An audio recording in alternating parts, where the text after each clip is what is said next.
No means no. Good philosophy and a great band as well. The Reverend Dr. Tony Campolo. Nice to see you. Good to be here. How are things, man? Good to be right on.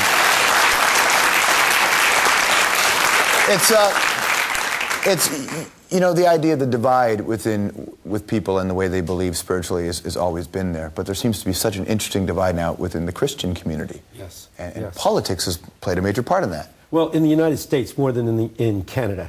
In the United States, evangelicals, like 80%, more than 80%, voted for George Bush. And that's not a bad thing. What is the bad thing is there's been a tendency among many evangelicals to suggest that if you're not in the Republican Party, that somehow you don't walk with God, that somehow you're...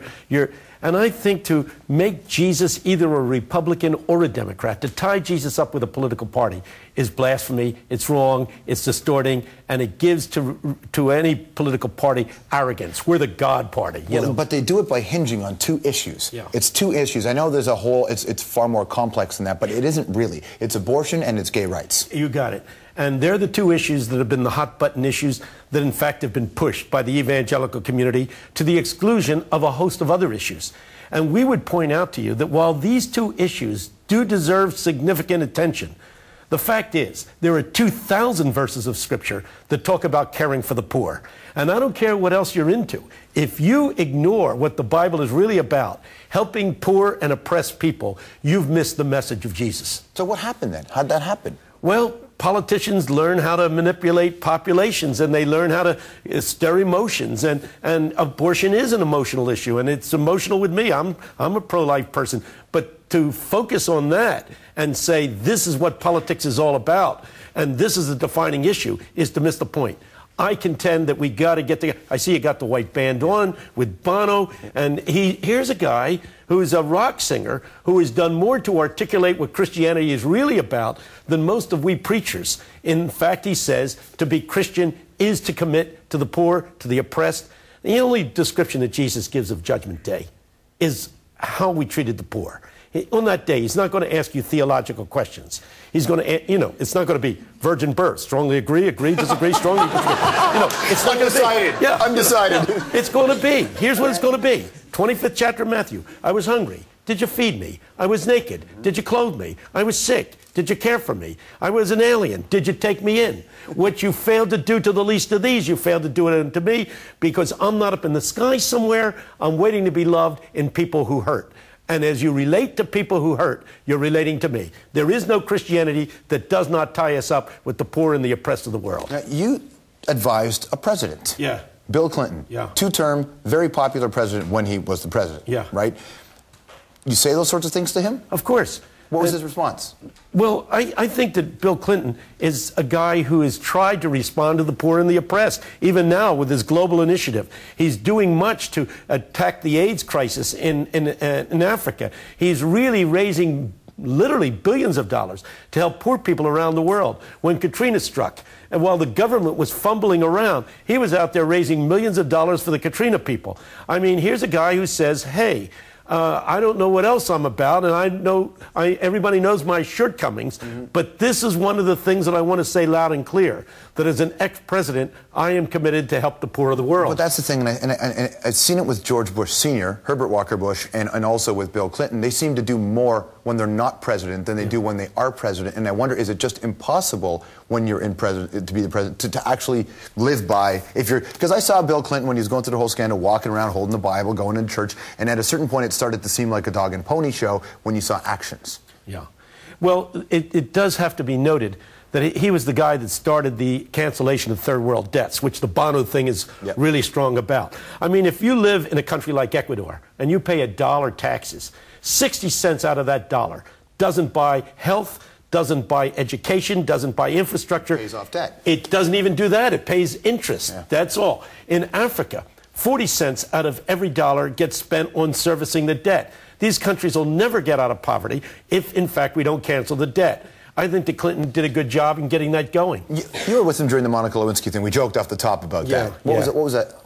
What kind of counsel does he come to you for? Well, I can't tell you about what went on in the counseling thing because that would be wrong. I can say this, that he did his best to make things right. That's all I can say. And he held his family together. and his family held him together, and they survived that incredible ordeal. And I thank God for that. I thank God for that. Well, I'm sure as a reverend, that's not the first time you've had to deal with that. It was just perhaps the most high profile. Yes, it was the most and it was hard because certain evangelicals are so anti the Democratic Party and so anti-Clinton that the very fact that I reached out to this man at a time in need meant that I was under severe attack from one end of the country to the other.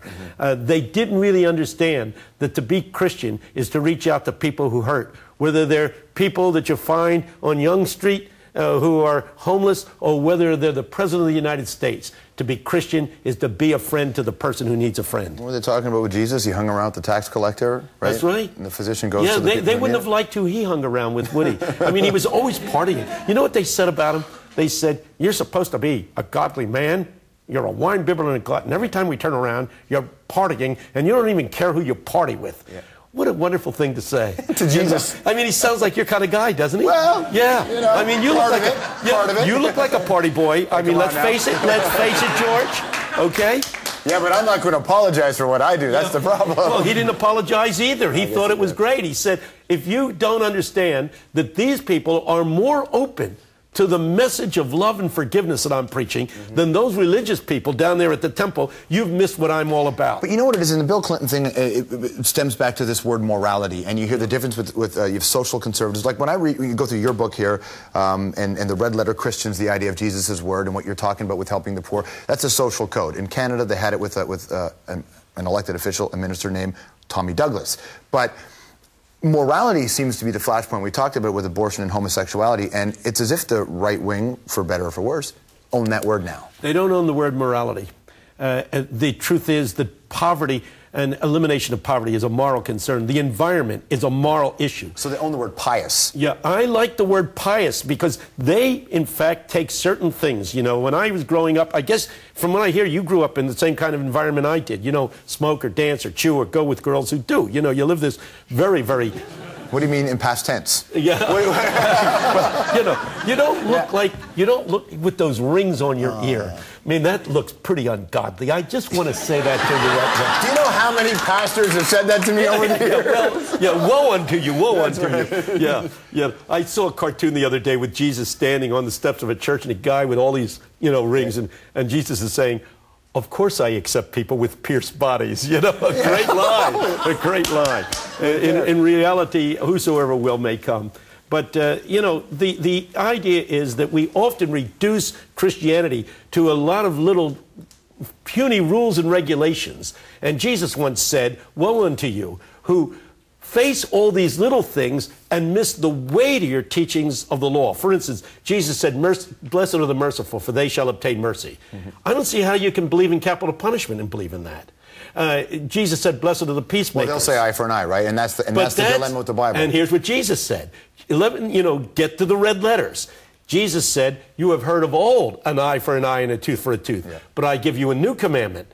And I don't want to be nasty, but when he says it's a new commandment, I think he means it's a new commandment. And the new commandment is overcome evil with good, love those who hurt you, overcome evil with good deeds. If your enemy hungers, feed him. If he's naked, clothe him. If he's sick, care for him. It's radical stuff. But until we start living the way Jesus has called us to live, we ought not to call ourselves followers of Jesus. That's why they don't like Jesus, because he sounds like a hippie. It's nice to see you, Good. man. God bless you, man. God bless you. Reverend Dr. Tony Campolo on the program. Letters to a Young Evangelical, that's the name of his brand new book. It's great to have you on the show.